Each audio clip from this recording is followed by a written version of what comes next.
মা বলতেছে, রে সন্তান, এখন তুমি এইভাবে কেন চিৎকার করতেছো, কারণটা কি? এমনি বলে, মা আমি দেখেছি আপনার মেয়ের কবরটা যখন আমার টাকাটা কবরের মধ্যে পড়ে যাওয়ার পর আমি টাকাটা নেওয়ার জন্য যখন কবরটা আমি খুললাম, এমনি তাকায়া দেখি আপনার মেয়ের কবর থেকে দাউ দাউ করে আগুন জ্বলতেছে। ও মা, তোমার কাছ থেকে আমি জানতে চাই এমন কি আমল বোন করেছে যেই কারণে তার কবরের মধ্যে দাউ দাউ করে আগুন জ্বলতেছে? কারণ এটা তো দুনিয়ার আগুন না, পরকালের আগুনের 100 ভাগের 1 ভাগ হলো পৃথিবীর জমিনে কবরের জগৎ। আল্লাহর নবী জানাইয়া দিয়েছেন কবরের জগৎটা হলো, কবর এমন একটা ঘর, আনা বাইতুল ওয়াহদাতি। আল্লাহর নবী বলেন কবর তোমাদেরকে সম্বোধন করে বলে, আমি হলাম একা একা ঘর, আনা বাইতুল ওয়াহদাতি, আনা বাইতুল গুরবাতি, আনা বাইতুদ দুধ। কবর এইভাবে সম্বোধন করে বলে, আমি কীট পতঙ্গের ঘর, আমি অন্ধকার ঘর, আমি একা একার ঘর। এইভাবে যখন নবীজি আপনি আমাদেরকে বলেছেন, ওই কবরে যাওয়ার আগে আগে আমরা কবরের সামান নিয়ে যদি যাইতে পারি তাহলে কবরটা হবে আলোকিত, কবর থেকে অন্ধকার দূরে যাবে, অন্ধকার দূর হয়ে কবরের জগৎ থেকে কীট পতঙ্গ দূর হবে। আল্লাহ রাব্বুল আলামিন তখন জান্নাতের সাথে কানেকশন করে দিবেন। ভাইয়েরা আমার, বন্ধুরা আমার, ওই মহিলার ভাই যখন তার বোনের কবরে এবং দাও দাওয়া গুম জ্বলতেছে, মার কাছ থেকে জানতে চেয়েছে, মা আপনার সন্তান, আপনার মেয়ে কি এমন আমল করেছে যার কারণে দাও দাও করে তার কবরের ভিতরে আগুন জ্বলতেছে? এমনি মা ডাক দিয়া বলে, ছেলে আমার তো মনে হয় তোমার বোনের একটা আমল, কারণ তোমার বোনের মাঝে মধ্যে আমি দেখতাম যে তোমার বোন নামাজ কাজা করত, মাঝে মধ্যে নামাজ ছেড়ে দিত, নামাজ ছাড়ার কারণেই মনে হয় এমন হয়েছে। ও পৃথিবীর মানুষেরা, নামাজ ছাড়ার কারণে যদি ওই বোনটার এমন হয় তাহলে না জানি কিয়ামতের কঠিন ময়দানে ওই বোনটার কেমন ফয়সালা হবে। নবীজি বলেছেন কবরের জগৎ হবে আল কবরু রাউদাতুম মিন রিয়াদিল জান্নাহ আও হুফরাতুম মিন হুফারিন নার। নবীজি বলেন কবরটা হবে কারো জন্য জান্নাতের বাগানের নমুনায়, জান্নাতের বাগানের নমুনায় শান্তির জায়গা হবে, জাহান্নামের গাড়া আযাবের জায়গা হবে। এই জন্য কবরে যাওয়ার আগে আগে কবরটা যেন শান্তির ঘর আল্লাহ পাক আপনি আমাদেরকে বানায়া দেন। এই জন্য পৃথিবীর বান্দা বান্দি আমরা নামাজের মধ্যে অলসতা করতে পারবো না। নামাজের টাইম হয়ে গেছে, নামাজ যত সময়ে যত নিয়মে আদায় করতে হবে। এমনভাবে যদি আপনি নামাজটা আদায় করতে পারেন, উদ্দেশ্য থাকবে আল্লাহকে খুশি করার জন্যে। আল্লাহকে খুশি করার জন্য যদি নামাজ আদায় করতে পারেন, নবীজি জানাইয়া দিয়েছেন তোমরা যদি খুশুর সাথে নামাজটা যদি আদায় করতে পারো, ইয়ামহুল্লাহু বিহিন্নাল খাতায়া। আল্লাহ নবীজি জানাইয়া দিয়েছেন যদি তোমরা এমনভাবে নামাজটা আদায় করতে পারো, ওই নামাজকে উসিলা করে মহান আল্লাহ তোমাদের গুনাহগুলো মোচন করে দিবেন। ও পৃথিবীর মানুষ, যখন মানুষ মরা লাশ হয়, যখন মৃত, তখন ওই মানুষদেরকে গোসল করায়া কাফন দাফন পরায়া জানাজা পরায়া দাফন করতে হয়। বলেন ঠিক কিনা? ভাইয়েরা আমার, বন্ধুরা আমার, ওই মেয়েটা যখন ফ্লোরের মধ্যে এমনভাবে তাকে এলাকার মানুষেরা যখন তাকে লাশটাকে দোয়ার জন্যে, লাশটাকে দৌত করার জন্য যখন তারা নিতে চায়, কিন্তু ফ্লোর থেকে আর লাশটা উঠে না। ফ্লোর থেকে লাশটাকে এমনভাবে প্রাণ চেষ্টা করতেছে, কিন্তু লাশটাকে কোনোভাবেই উঠানো সম্ভব হয় না। ভাইরা আমার, বন্ধুরা আমার, এমন আপ্রাণ চেষ্টা করার পর হঠাৎ একজন মানুষ টিভিটাকে নিচ থেকে যখন উপরে উঠালো, এই টিভিটাকে আমরা একটু উঠায়া এখান থেকে আলাদা করে নেই। যেই মাত্র টিভিটাকে উপর দিক দিয়ে উঠালো, এমনি দেখা যায় মেয়ে ফ্লোর থেকে উপর দিকে উঠছে। আবার যখন টিভিটাকে নিচে রাখলো, আবার ওই মেয়েটা ফ্লোরের সাথে জয়েন্ট হয়ে গেছে। এমনভাবে জয়েন্ট হয়ে যায়, সকল মানুষেরা প্রাণ চেষ্টা করেও মেয়ের লাশটাকে ফ্লোর থেকে ছুটাতে পারে না। এমনভাবে চয়ন হয়েছে যেইভাবে দুইটা লোহাকে জয়েন করলে, জোড়া দিলে যেইভাবে এমন শক্ত হয়, ঠিক তেমনিভাবে ওই মেয়েটা ফ্লোরের সাথে এমনভাবে শক্ত হয়ে গেছে, কোনো মানুষ তাকে টান দিয়া আর উঠাতে পারে না। কারণ যদি না উঠাতে পারে কিভাবে গোসল দেবে, কিভাবে কাপড় পরাবে? এখন তাদের চিন্তা হলো আমরা তাকে কিভাবে নিব। টিভিটা যদি আমরা সরাই, এমনি দেখা যায় ওই লাশটা তোমার সরে। ও পৃথিবীর মানুষেরা, টিভির সাথে ওই মেয়ের লাশের এমন একটা কানেকশন হয়ে গেছে, তখন শেষ পর্যন্ত তারা পরামর্শ করে টিভিটা এবং তার লাশটাকে তোমার একসাথে বাহিরে নিয়েছে। একসাথে বাহিরে নিয়া মেয়েটাকে গোসল দিয়া কাপন পরাইয়া দিছে। এবার কাপন পরানোর পর জানাজা পড়ানোর জন্য মসজিদের মাঠে নিয়ে যাবে, কিন্তু আবারও দেখা যায় একই সমস্যা। আগে যেইভাবে রুম থেকে বের করা যায় না টিভি ছাড়া, ঠিক তেমনিভাবে এখনও তো দেখা যায় লাশটাকে মসজিদের মাঠে তো নেওয়া যায় না। এখন কি করবে? আগের মতোই টিভি সহকারে লাশটাকে মাঠের মধ্যে নিয়ে গেছে। জানাজা যখন সমাপ্ত হয়েছে, জানাজা শেষ হয়েছে, এবার কবরের দিকে নিয়ে যাওয়ার পালা।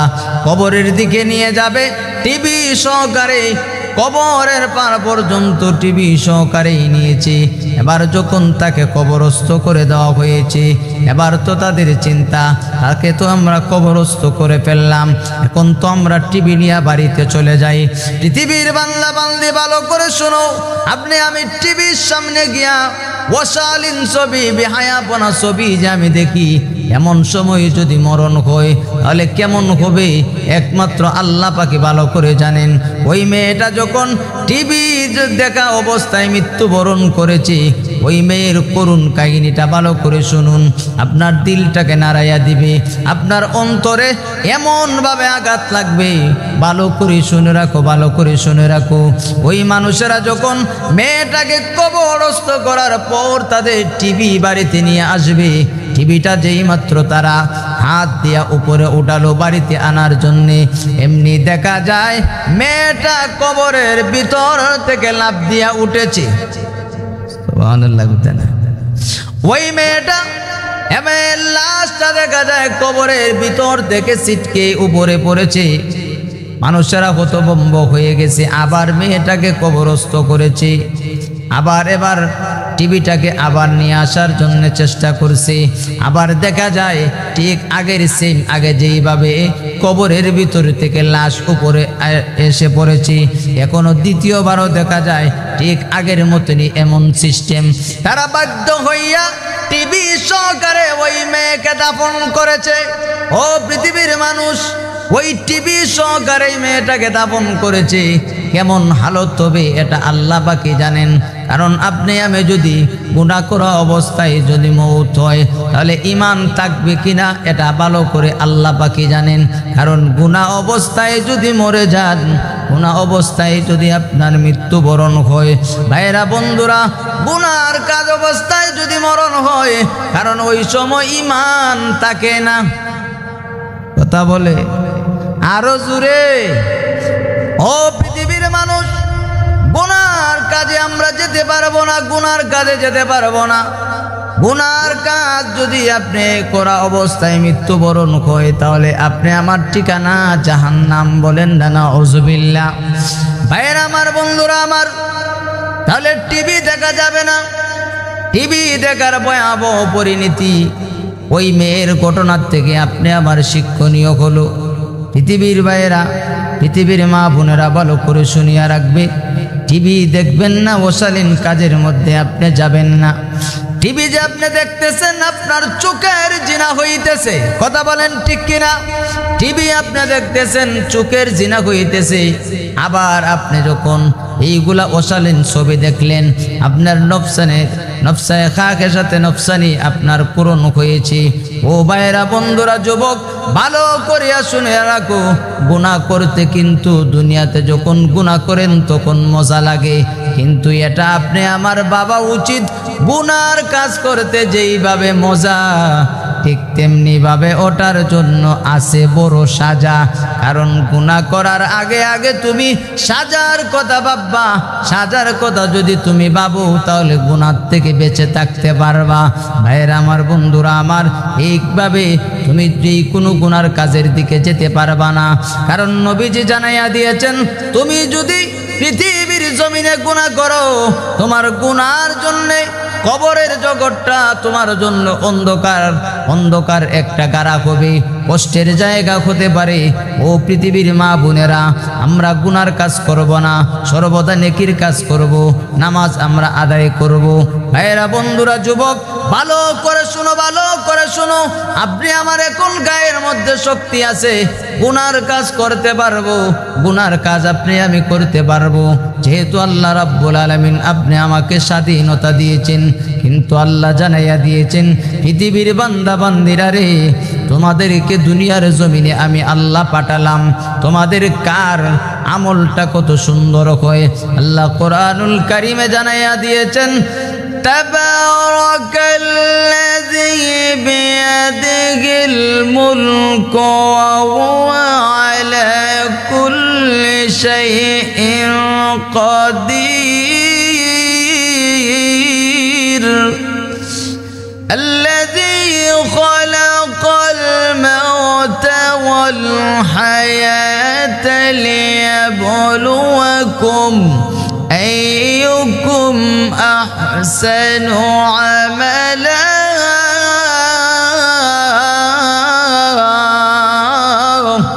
আল্লাহ রাব্বুল আলামিন জানাইয়া দিয়েছেন, পৃথিবীর বান্দা বান্দিরা রে, তোমাদের কার আমলটা কত সুন্দর হয় আমি আল্লাহ এটা দেখব। কারণ তোমার চেহারা সুন্দর, এটা আমি আল্লাহ দেখব না, দেখব তোমার আমলটা কত সুন্দর। কারণ আমাদের কথায় আছে, পান সুপারি দেয় না মজা দেয় তার চুনে, রূপ দেখিয়া মন ভরে না, মন ভরে তার গুণে। কথা বলেন ঠিক কিনা?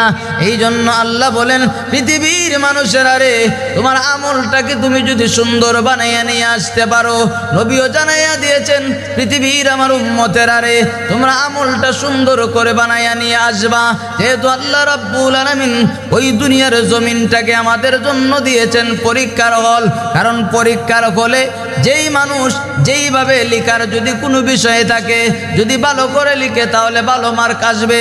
যদি মুকিত কোনো বিষয়ে থাকে, পরীক্ষায় যদি মুকিত আপনি দেন, যদি আপনি মুকিত ভালোভাবে বলতে পারেন, তখন মৌখিক পরীক্ষায় আপনি উত্তীর্ণ।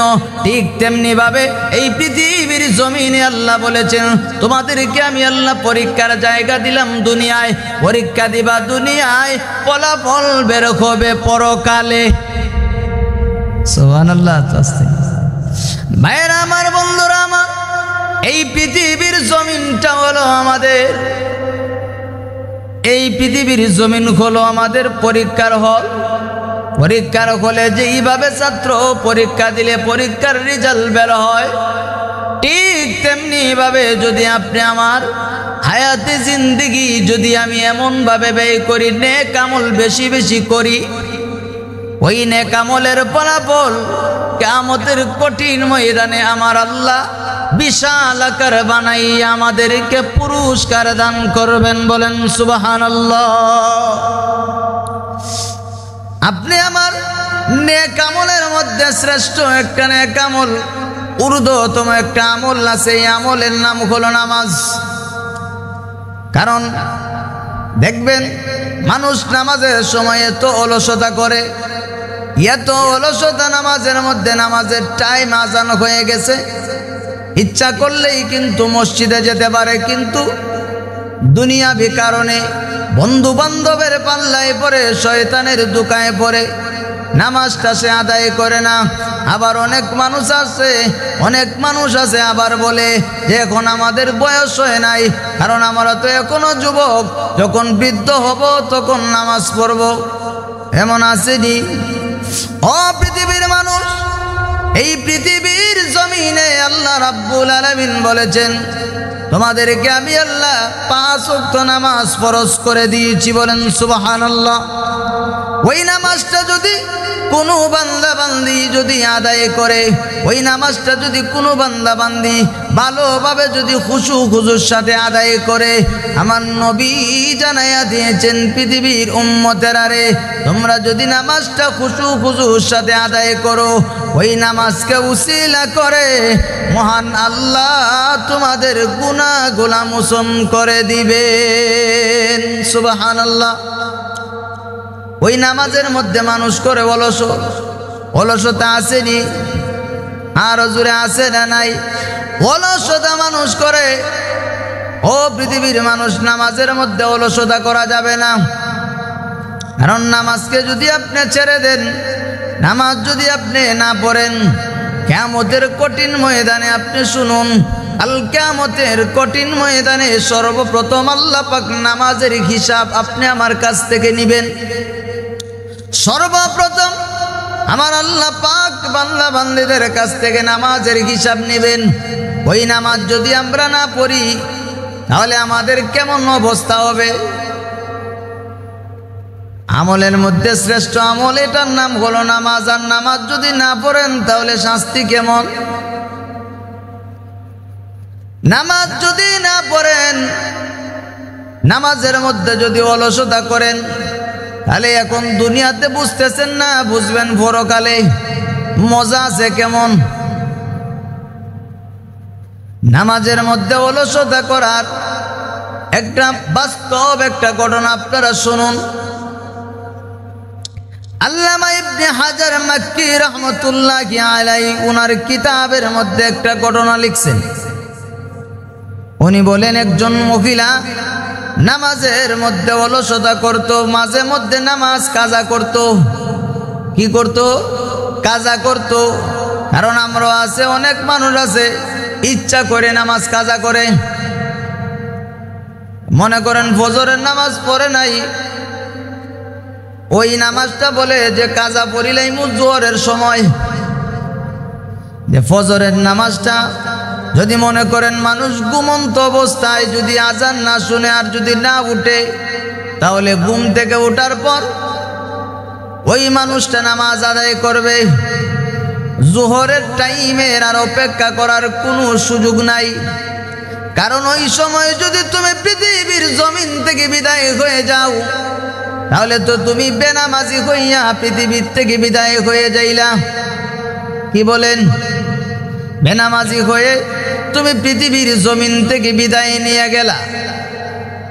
পৃথিবীর মানুষের আরে একজন মহিলা, সে নামাজ মাঝে মধ্যে কাজা করত।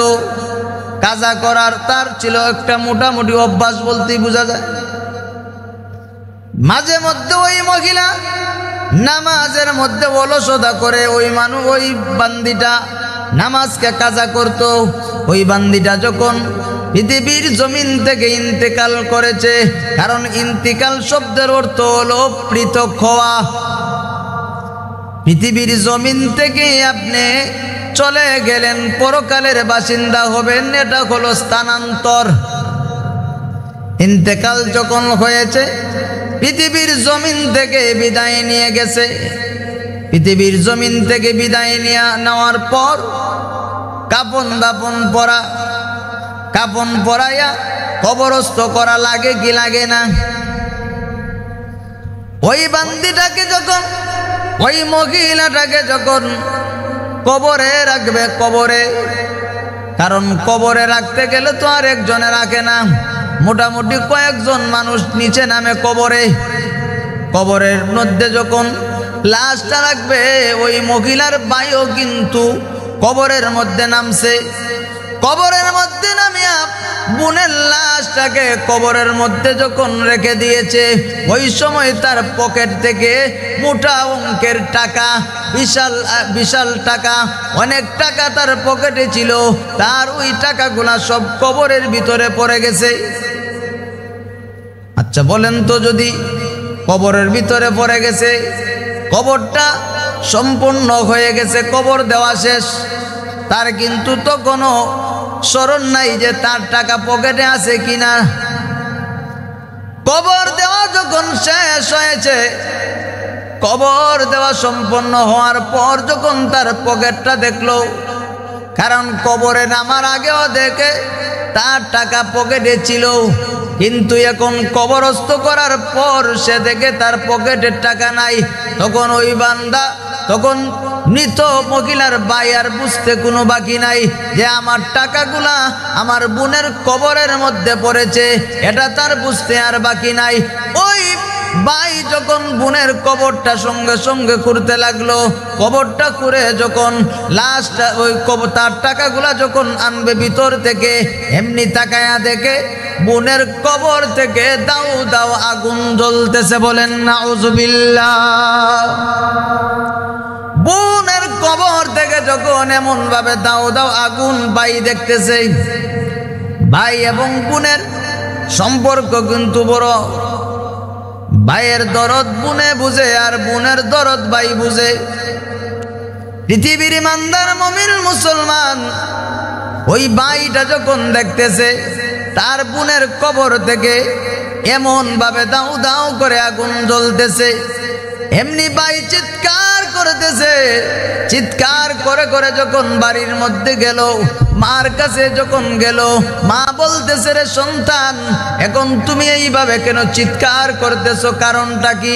এমনি বলে, মা আমি দেখেছি আপনার মেয়ের কবরটা যখন আমার টাকাটা কবরের মধ্যে পড়ে যাওয়ার পর আমি টাকাটা নেওয়ার জন্য যখন কবরটা আমি খুললাম, এমনি তাকায়া দেখি আপনার মেয়ের কবর থেকে দাউ দাউ করে আগুন জ্বলতেছে।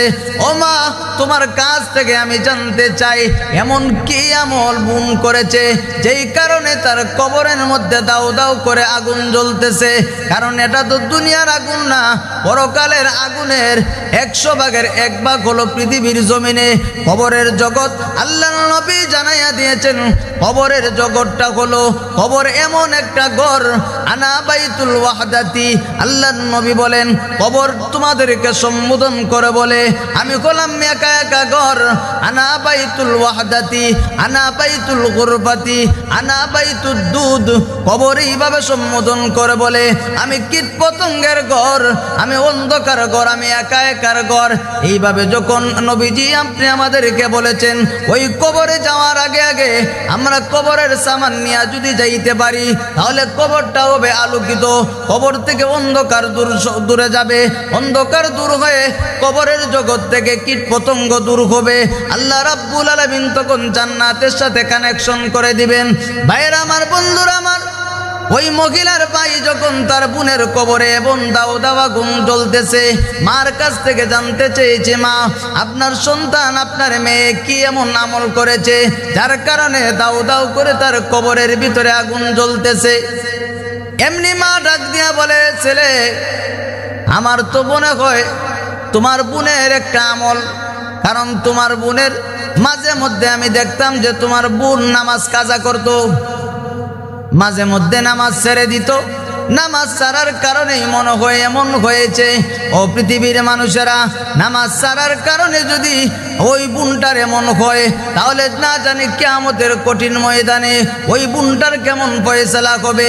নবীজি বলেছেন কবরের জগৎ হবে আল কবরু রাউদাতুম মিন রিয়াদিল জান্নাহ আও হুফরাতুম মিন হুফারিন নার। নবীজি বলেন কবরটা হবে কারো জন্য জান্নাতের বাগানের নমুনায়, জান্নাতের বাগানের নমুনায় শান্তির জায়গা হবে, জাহান্নামের গাড়া আযাবের জায়গা হবে।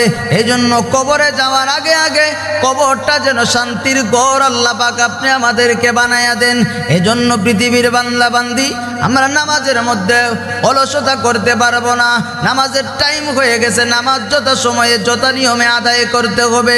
এমনভাবে যদি আপনি নামাজটা আদায় করতে পারেন, উদ্দেশ্য থাকবে আল্লাহকে খুশি করার জন্যে, আল্লাহকে খুশি করার জন্য যদি নামাজ আদায় করতে পারেন, নবীজি জানাইয়া দিয়েছেন তোমরা যদি খুশুর সাথে নামাজটা যদি আদায় করতে পারো, ইয়ামহুল্লাহু বিহিন্নাল খাতায়া।